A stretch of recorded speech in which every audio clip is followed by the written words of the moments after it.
Hello good morning all students, आप सब कैसे हैं। आज 9th की क्लास में आप सभी बच्चों का स्वागत है। और आज पढ़ेंगे हम लोग कोण के बारे में, जानेंगे कोण कितने प्रकार के होते हैं और कौन कौन से होते हैं। आज सब कोण के बारे में हम लोग जानेंगे, ठीक है। तो पहले तो कोण की डिफिनीशन समझते हैं, डिफिनीशन ऑफ एंगल, ठीक है। कोण की परिभाषा, तो कोण की परिभाषा क्या होती है भाई। कोण की परिभाषा, जब किसी रेखा पर कोई दूसरी रेखा गिरती है, जब किसी रेखा पर कोई दूसरी रेखा गिरती है, तो जब किसी रेखा पर, ये कोई रेखा है, इस रेखा पर दूसरी रेखा गिर रही है, तो इन दोनों के रेखाओं के बीच बनी आकृति को ही कोण कहते हैं। क्या बोलते हैं, जब किसी रेखा पर, जब किसी रेखा पर, जब किसी रेखा पर कोई दूसरी रेखा गिरती है, तो दोनों रेखाओं के बीच बनी आकृति को कोण कहते हैं। जब किसी रेखा पर कोई दूसरी रेखा गिरती है, तो दोनों रेखाओं के बीच बनी आकृति को कोण कहते हैं, ठीक है। आइएगा टाइप्स ऑफ एंगल, कोणों के प्रकार। तो कोणों के प्रकार देखते हैं भाई।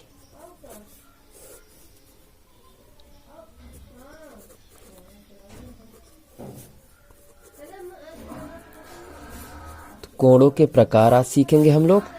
कोणों के प्रकार, तो नंबर 1 पे आता है आपका शून्य कोण। शून्य कोण, ठीक है। तो वह कोण जो सदैव 0 अंश का होता है, वह कोण जो सदैव 0 अंश का होता है शून्य कोण कहलाता है। नंबर 2 पे आता है न्यून कोण। क्या आता है, न्यून कोण। तो वह कोण जो 0 अंश से बड़ा तथा 90 अंश से छोटा होता है। न्यून कोण वह कोण जो 0 अंश से बड़ा तथा 90 अंश से छोटा होता है, न्यून कोण कहलाता है। नंबर 3 पे आता है समकोण। क्या आता है, समकोण। तो भाई जानते हो समकोण सदैव 90 अंश का होता है। ऐसे लिखना, वह कोण जो सदैव 90 अंश का होता है समकोण कहलाता है। अब लिख गया था समकोण, इसलिए मैंने इसे छोड़ दिया। समकोण सदैव 90 अंश का होता है, इसीलिए छोड़ दिया, ठीक है। ये लेकिन तुम लोग ये लिखना कि वह कोण जो सदैव 90 अंश का होता है। आइएगा अब देखते हैं अगला कोण है अधिक कोण। अधिक कोण, ये भाई 90 से बड़ा 180 से छोटा होता है।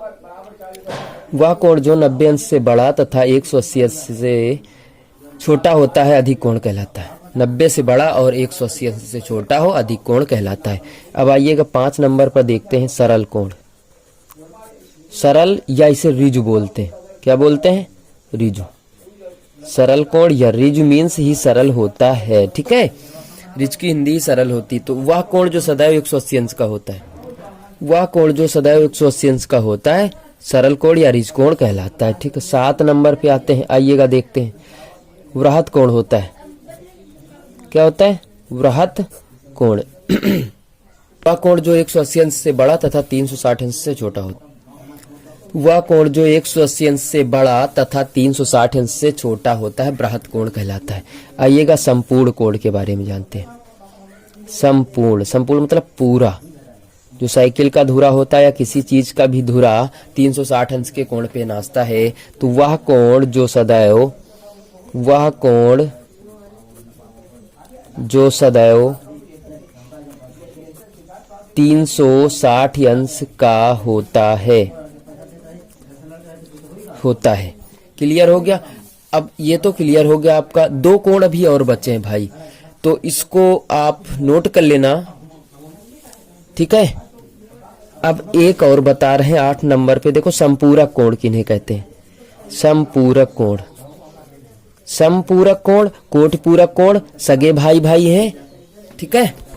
संपूरक कोण जिन दो कोणों का योग, जिन दो कोणों का योग 180 अंश होता है, उन्हें हम संपूरक कोण कहते हैं। जैसे x + y =